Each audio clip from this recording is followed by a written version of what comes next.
Hello everyone and welcome to another video with me, 320 SimPilot, and today we have another exciting preview video for you. It is of course the JustFlight Hawk T1 for Microsoft Flight Simulator. This is an add-on coming within the next few weeks hopefully. It's going to be priced at £32.99p, €40.95 or $49.99. There'll be a 25% discount for owners of the FSX or P3D versions, and yeah, it is an absolutely fantastic model. I've been really impressed. What we're going to see today is a preview version. It is not yet complete. They're working hard to keep improving it, but already I've been absolutely loving flying this aeroplane around. It is just a fantastic visual model. As you can see, it's got so many details, fantastic texturing, and a complete set of systems in the flight deck, as well as excellent handling. So it is a really impressive package, and I've been absolutely chuffed to bits to get the opportunity to fly it around. It just looks great from any angle. Look at the detailing on it. So we're going to look in today's video at starting it up. We'll go through the visuals, the handling. We'll do a bit of flying around with it and get to enjoy it. The Hawk is obviously a fast jet trainer. It's very light and agile, which gives it great handling, and is famously used by the Royal Air Force Red Arrows team, as the livery we have here proves. Before we get started, I would just like to mention, in case you haven't seen it, we have a new partnership with Apex Gaming PCs. With me, they've created a line of specific 320 SimPilot computers. We have the Bus and the Manta, both with excellent CPUs, which you can then customize on the website. That Apex will build and ship it to you. Use the code 320 SimPilot to get a 5% discount, and you'll also be supporting the channel as well. As always, let's take a look at the options in the menu. So here it is, BAE Hawk T1. Here's some data about it. It goes pretty high, 48,000 feet and 420 knots, pretty fast as well. If we click through to it, we only get one option. So there's the Hawk T1. That's the version you're going to get with this package, it seems. And if we go to liveries, there's quite a few. They've done a really nice job here. So we have the different RAF squadrons, and we've got different training liveries. I mean, it's obviously mainly a trainer. A couple of display liveries as well, which are quite nice. And the Empire Test Pilot School livery, which is pretty cool. Down at the bottom, we've got the Saudi Air Force. We've got some more different air forces, so the Swiss and Indonesian, and two Red Arrow liveries. So the classic Red Arrow livery, and one that they used for their special display season in 2014. I think it celebrated 50 years. Really, really nice. I really like this one. So we're going to use this one today, obviously. What we're going to do is we're going to load up into Biggin Hill, naturally, and get going. So here we have the Hawk loaded up. As you can see, it defaults, if you load it up on a stand with engines off, chocks in, the access sort of steps at the front, engine blanks are in, pitot covers are on. Really nice detailing on the external model. So I'm very impressed with that. Those little extra touches, I always like them. I always like ground sort of equipment in Flight Simulator. I've said before, it makes it feel like a bit like a model of the actual aircraft. It's a really stunning visual model. It's the first thing you're going to notice when you load this up, and it's always a relief when you do load up a new airplane, and especially in Microsoft Flight Simulator, where the visual models have reached such a high level that we do sort of expect the best, and I think they've really delivered here. You can see all these different panels and rivets, and as we lower down, they have different texturing to them. They all stand out. There's sort of trails behind the vortice generators on the wings, you can just see there, and that sort of level of detail just extends throughout the whole product. It's not always visible, it's not overly done, but you can see a bit of the texturing there, a few streaks and smears. Really nice. So it does feel like an operating, but clean, still a very clean airplane. And if we get the sun at the right angle, you're going to see a whole lot more of that. It's yeah, it's quite remarkable. All these panel lines, different sort of texturing of the metals as they've worn away or been brushed up and cleaned and so on. Really impressed with the exterior model. Look at all those rivets around the tail, just lovely. It's also a very detailed external model. I've been pleased with, you know, all the antennas, all the little bits that I don't actually know what they are there. And we'll see in a minute, there's even all the right exhausts when you use the, it's got a little sort of mini APU to start up the engine. So that's all modeled nicely. If we look at the canopy, no surprise there, we get all the nice fingerprints effects and so on, as you would expect in Microsoft Flight Simulator, but they are all present and correct, which is great. And we have a really nice cockpit. This isn't the virtual cockpit. This is just an exterior model sort of one that's used, but it is there. And then we can hop in, or at least I don't think it was.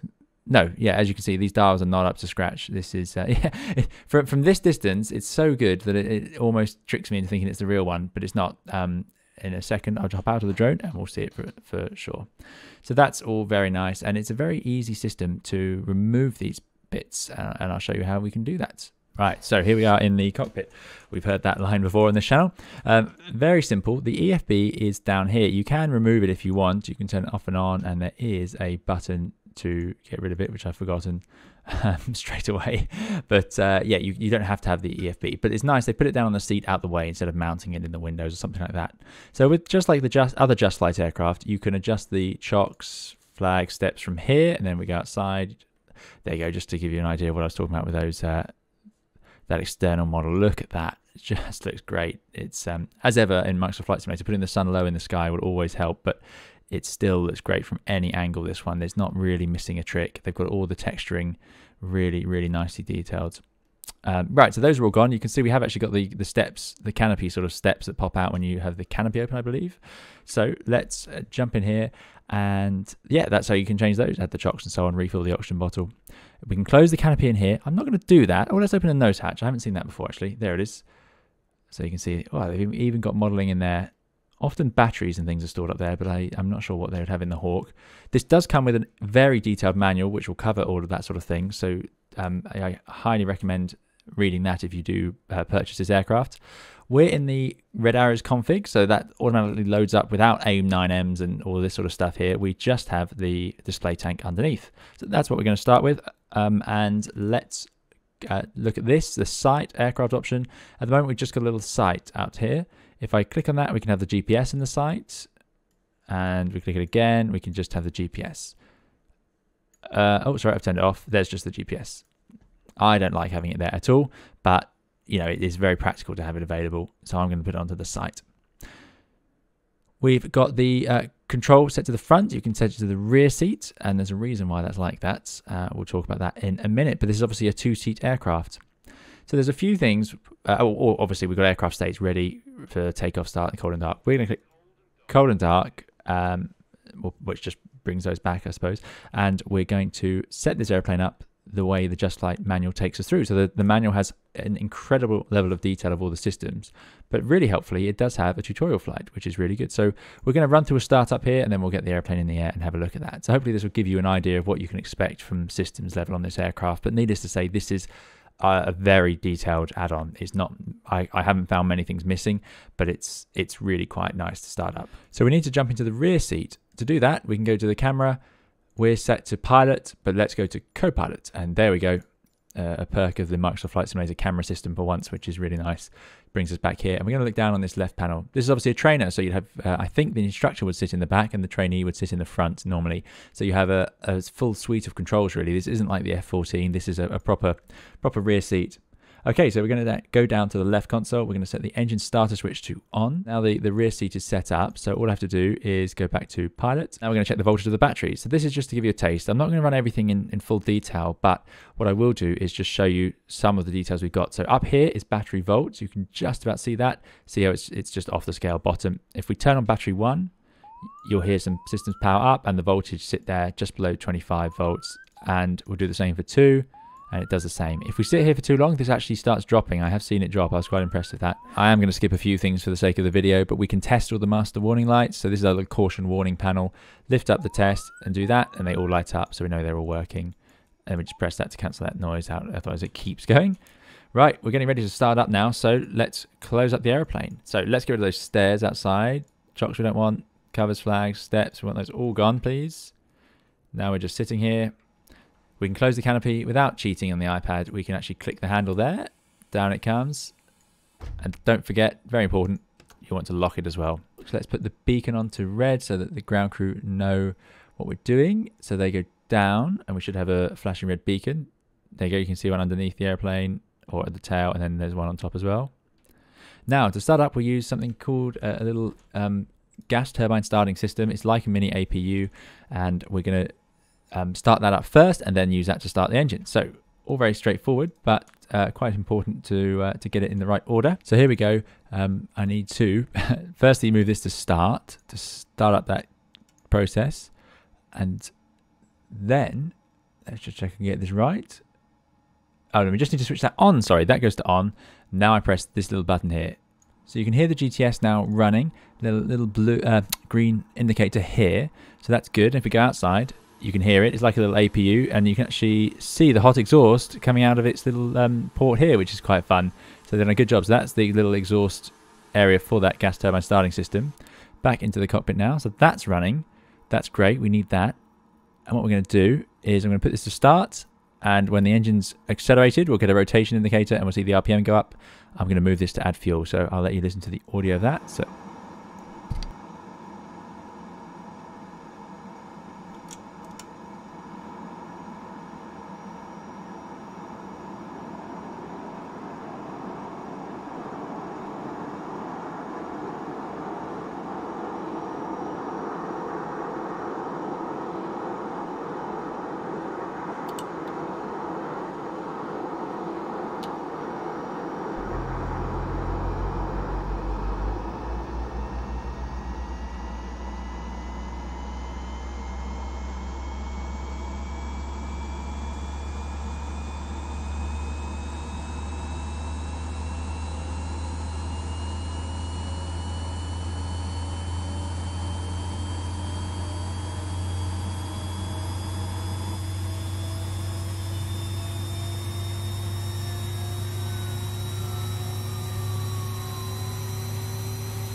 there we go, the engine's now started. You might have heard the GTS actually shut down on its own. We've got these lights go out, these little indicators go out. We've lost a lot of caution warning lights, which is good because most of the systems are now online with the engine up and running and the airplane's in a much happier place. I'm just going to set the QNH. What we need to do as well now is check the hydraulics. So the flight controls are now movable, so you can see I get more control over the stick. And as I do that, the number 1 hydraulic system, which is automatically pressurized, you can see there to 200 bar, and as I move it around, you see a slight temporary fluctuation as that system loses a bit of pressure. If I leave it alone, it repowers. So that's all working. Let's do hide to reset, and now the hydraulic 2 system will start to pressurize, and this little light here will go out. So this is just all evidence of the level of detail you can expect of this. I really like the startup sequence. It feels really lovely sound effects as well. I hope you enjoyed that audio. It really feels like you're sitting on top of a jet engine. I like that a lot. We are supposed to test the air brake. So to do that, we move the air brake to test because it shouldn't work on the ground in the real aircraft. So that you hold that in the test position and then we can deploy it. The reason it has to be held in a test position is because it will tail strike if you try to land with that out. So they have to, with the gear down, it automatically retracts unless you use that test switch. But there we go, that's working just fine. So we'll put that back to normal. Let's get ourselves out of here. Parking brake released. So you're supposed to use a bit of differential braking and rudder to taxi this airplane on the ground. There she goes. However, I've noticed there is a bit of nose wheel steering at low speed. Now, I don't know if that's accurate or not. I genuinely have no idea. A lot of military-style aircraft are very inconvenient for taxiing. It's quite normal. I don't know if this has been added for convenience or not. What I do know is if you get too much speed, the nose wheel steering stops working. So it's been assigned to turn on and off at sensible moments, which is quite nice. So yeah, it's available. So what that means is for you and me, when we're running our simulators, is that it's actually an absolute pleasure to taxi this airplane. Very straightforward, very simple. But as you get a bit faster, you find that you need to use differential braking. So we're almost out at the runway now, and what I've done is turned on the anti-skid. I've put the anti-collision lights to white, and we put the flaps, I'll just show you, they were up, and we just dropped them to the mid position there. That's all we need. So there's only, like I say, 2 settings for that. And now the airplane's almost ready for takeoff. Do a bit of a flight control check. No roll spoilers or anything like that, doesn't need them.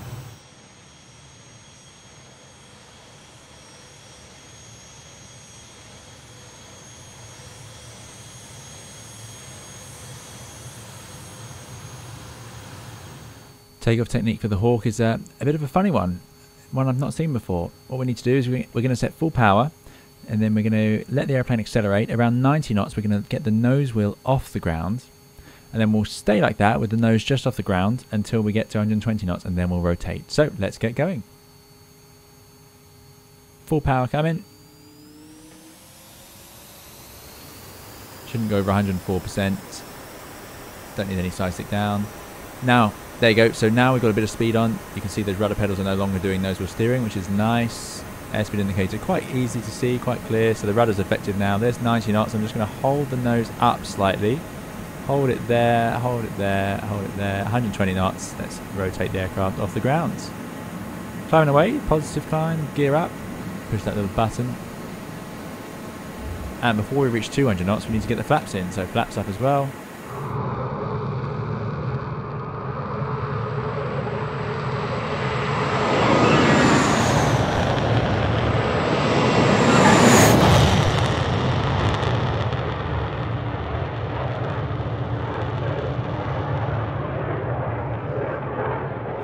Now, as you would expect, it's an incredibly powerful aeroplane for its size. There's, well, certainly for what I'm used to, so no trouble getting it off the ground and zooming around the skies. It's a total joy. It does fly a little bit like on rails. It's very neat. It's got that nice, stable, straight wing design as you'd expect.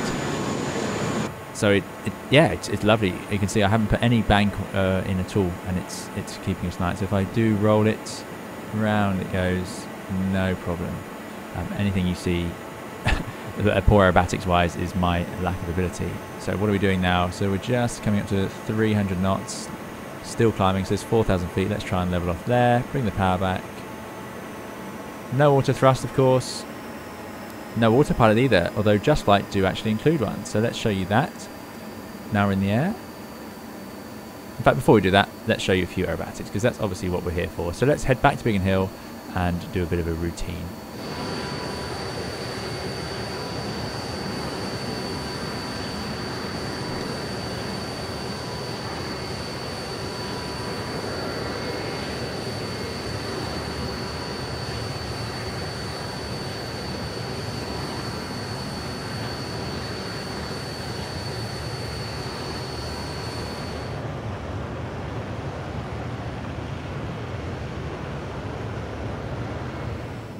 Now, of course, before we can display an aeroplane like the Hawk, we obviously need to have the smoke on. So I'm going to turn the smoke control on, and then we have blue, white, red buttons up here, which we can press. Now, in the real aircraft, you can also assign these, or they are assigned to buttons, I think on the stick, so sort of a HOTAS style.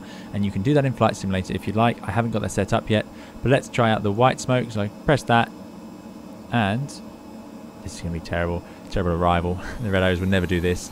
We're going to head in, fly down the runway, and hopefully, if we jump to an external view, you'll see that we have smoke running, which is a first. I've not seen this in Flight Simulator, for me anyway.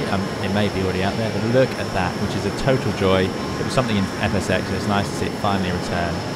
And it does stay in the air a convincing amount of time afterwards, so not forever, but it's yeah, a really, really nice effect. I am very impressed and very pleased to have the smoke effect added.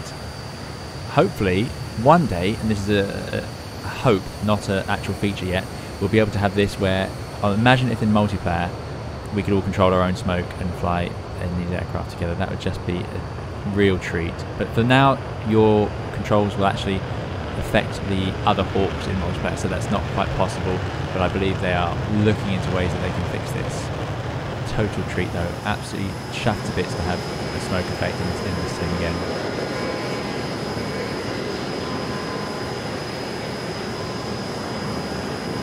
Now, just white smoke's obviously not good enough, so if you turn it off, it'll turn off outside, and then we can go for, let's go for some blue smoke.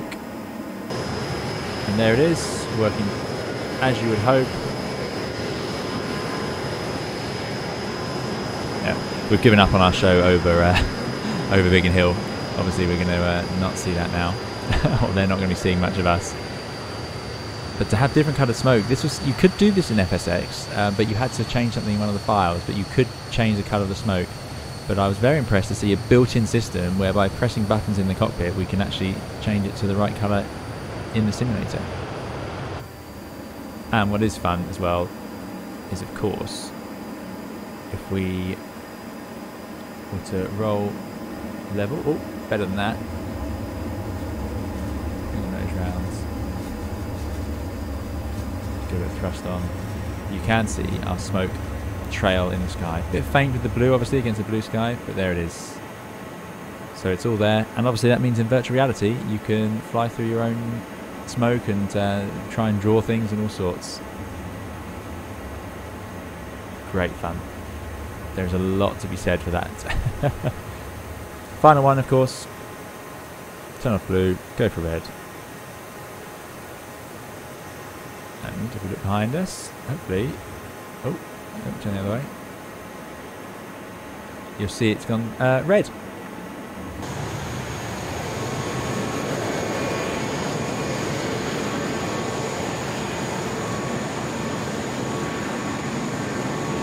That was probably a bit low to be displaying.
Some things I noticed while flying this airplane around: you've got mirrors that do work, so you've got, see the blue sky up there. If I roll it over, we'll get the ground, and it does change. If you've got a cloudy day, you'll get the clouds, so that's all very nice. Lots of great scratching, and I love the 3D effect on those wires. Quite an iconic feature of the Hawk's canopy is those wires that were used as part of the ejection mechanism, I believe. So they are modelled and correct as you'd expect, really. So that's all very nice. Next thing I wanted to show you is the sound. So let me stop talking, and you can hear how the G-force rattles and makes audio change in the cockpit.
So at the end there you can hear the air brake being deployed. Very powerful.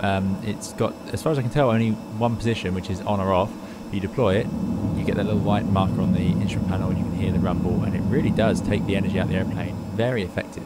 So I do like that. That's been very good.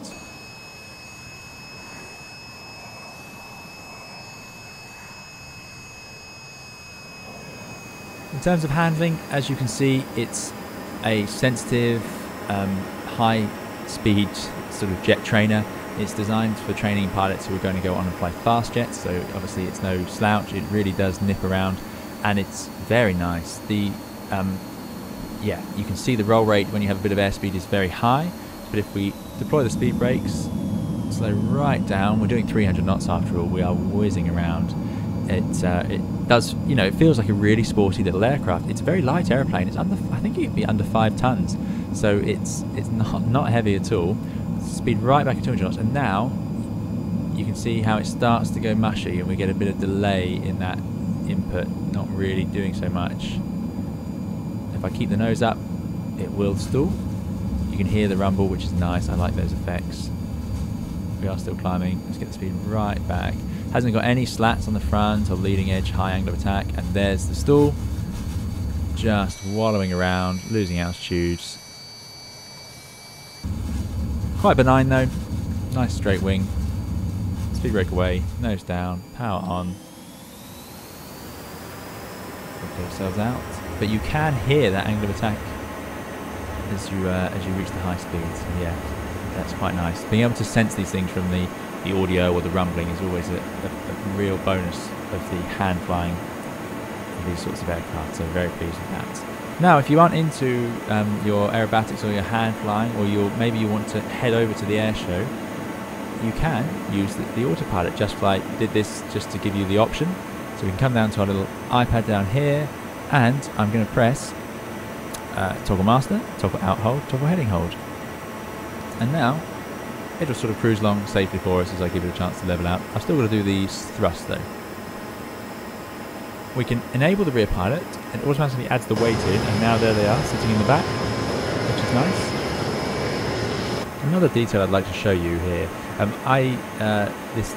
We flew this airplane into the ground a moment ago. I wasn't filming, but this is what happens, and it does have a sensor in it for high acceleration and things like that, which can cause this, so you need to reset the airplane. But as we're here, I wanted to show you if you lose an engine, the ram air turbine works, which is great news, because obviously this is a hydraulic system for the flight controls, and we saw that without that system we would not be able to control them very well.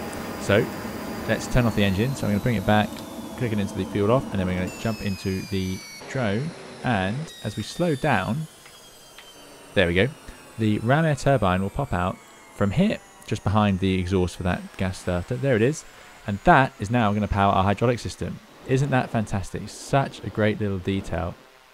And there it is, whizzing around. So that is powering. Let's see which system's getting power from that. We've got the number 2 system running. Oh, we've got hydraulic 1 is running at 0 bar, but the hydraulic 2 is running. There you go. So that's the system it can work with. So I think that's a nice little detail to have. And there's that little rat spinning around out in the airflow.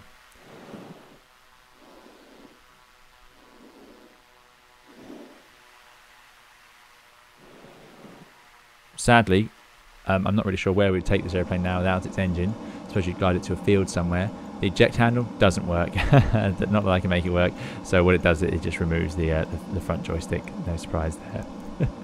Whilst we're here, let's see what we can add. Let's try and add a few missiles. There they are. Look at that. Fantastic. I didn't really expect that. Not really what the red arrows would normally be doing, but you can load them on. I don't think there's a way to fire them, or I don't know how to do it if there is. We can swap them over. You can feel the weight being applied as soon as you do it. So if we just put 2 on, the airplane starts to roll.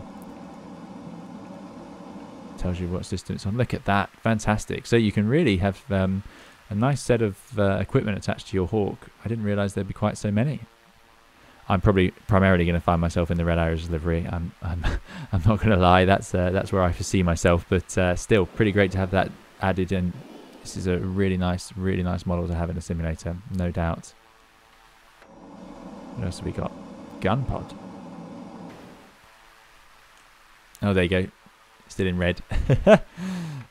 Brilliant. What else didn't we try? We tried the cat. And yeah, the AIM 9M. So let's get rid of those. Go back to the display tank. Oh, let's get the rails. How do we get rid of the rails? Oh, they're quite heavy. There we go. So now we're back in the sporty red arrow style.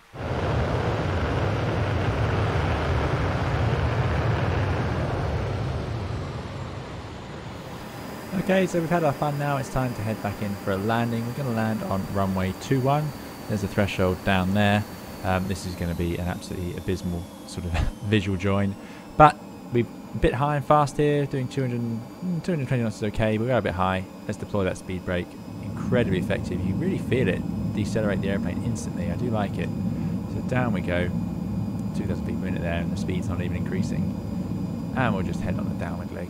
I'm sure this is, in fact, I'm pretty sure it should be a right-hand circuit at Biggin Hill. So let's do that.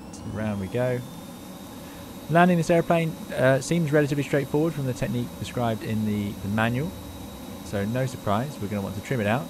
We're going to want to put all the flap out and the gear. So let's get ourselves downwind. There's 1,500 feet. I won't get any lower than that. So level off about here. Speed's at 180 knots, so we've got to be below 200, I think, for the gear and flap. So let's go to mid flaps. That will add some drag, so I'm going to add some power. Or we'll lose a lot of speed quite quickly. There we go, coming in downwind now. Now let's drop the gear. That little push button, down it goes. Now the speed brake should be disabled. Here we are downwind, looking good, getting stable. And I'll put the rest of the flap out once I'm turning onto final.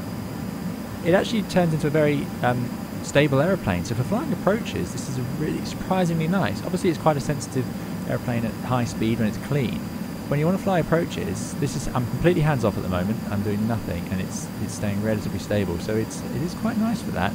Let's bank rounds, and you can get the speed right back. So you can see we're doing 150 knots here, no problem. Probably shouldn't be going any slower than that. So let's get that power on. Trying to lose too much altitude doing that. 1,500. There's a threshold over there. These people in these houses will be complaining at the noise, I'm sure.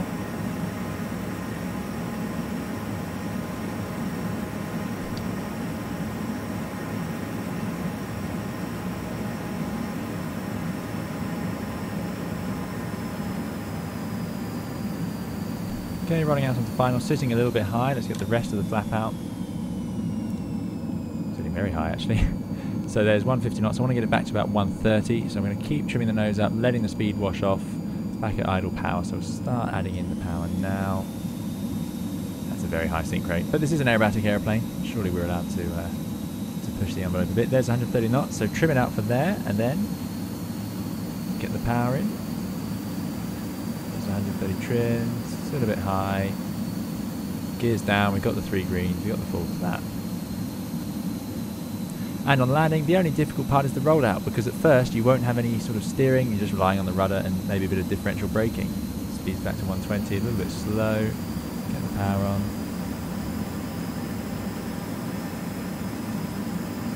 Otherwise, we're going to get the airplane 130 knots into the flare. Bring the power back to idle. No great surprises. So flare, power back. There's touchdown, using that rudder. Get the nose wheel down and start getting on the brakes. Quite a nose low attitude when it's on the ground. You have to account for that. Bit of differential braking, and there we go. Welcome back to Biggin Hill. What a flight.